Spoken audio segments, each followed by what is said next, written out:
So as we saw last time, there are three distinct levels of language: linguistic level, the speech level, and the conversational level. And all of these levels of meaning affect arguments.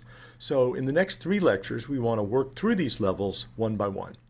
And this lecture is going to deal in particular with the linguistic level of language, which is simply the production of a meaningful utterance. So in order to perform a linguistic act, all you have to do is utter a set of words that are meaningful, that fit together according to the semantics, that is the meanings of particular words, and the syntax or the grammar of the language in general. For example, it's easy.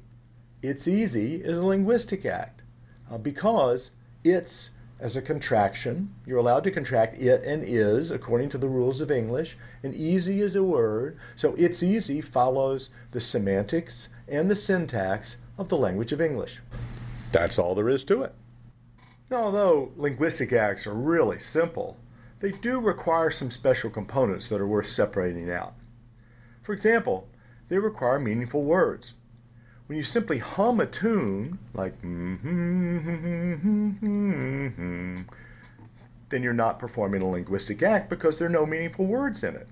But when you sing a song, I love Miranda and Nicholas too, then you are performing a linguistic act because you uttered words that were meaningful when they were put together in that way.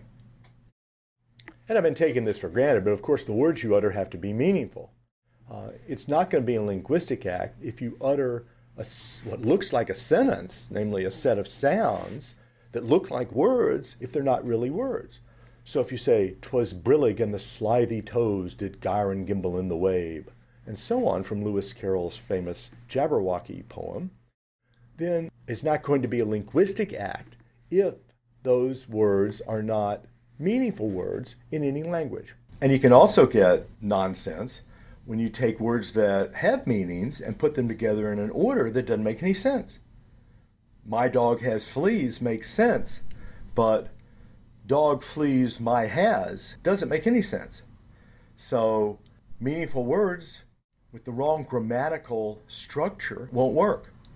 And Noam Chomsky from MIT taught us that you can also get nonsense when you take words that make sense and you put them together with the right grammatical structure, but they still don't fit together because of the relation between the meanings.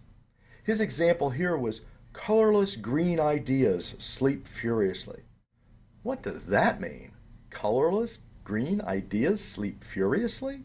Well, colorless makes sense. Green, that's a word. Ideas, sleep, furiously. Each of those words makes sense, and they're each in their appropriate grammatical role, but altogether it doesn't make any sense. So there are lots of ways you can get nonsense in language. And when you do, you're not performing a linguistic act. Now, there's some really fun examples where it's not clear whether or not the utterance is meaningful. Some of these examples, among my favorites, are garden path sentences. Here's one. The man who whistles tunes pianos. Wait a minute. What does that mean? If you think of it as the man who whistles tunes is one unit, then you don't understand what the word pianos is doing. Because the man who whistles tunes sounds like a reference to a particular man, and pianos is not a verb. But if you think of it as the man who whistles is one unit, and the second unit is tunes pianos, so it's the man who whistles tunes pianos, then it makes sense, because it's the man who's whistling also tunes pianos. So you have to be able to carve the set of words up into the right units and see what grammatical structure they have in order to understand the sentence. Because tunes can either be a verb, which tells you what the man is doing to the pianos, or it can be a noun, which refers to the thing that the man is whistling. And you have to get those grammatical categories straight, and the garden path sentences lead you astray and make you think of it in the wrong way. And there'll be some more examples of that in the exercises. But my favorite example of all is buffalo, buffalo, buffalo. What does that mean? Well, buffalo are American bison. Okay? But buffalo, the word buffalo in English, that is, can also be used as a verb to refer to tricking or fooling someone. So you can have buffalo, American bison, buffaloing, that is tricking or fooling, buffalo, American bison, buffalo, buffalo, buffalo. But you can go even further because there's a city in New York named Buffalo. And of course, there can be buffalo, that is American bison, from the city of Buffalo, New York. And they're called buffalo buffalo.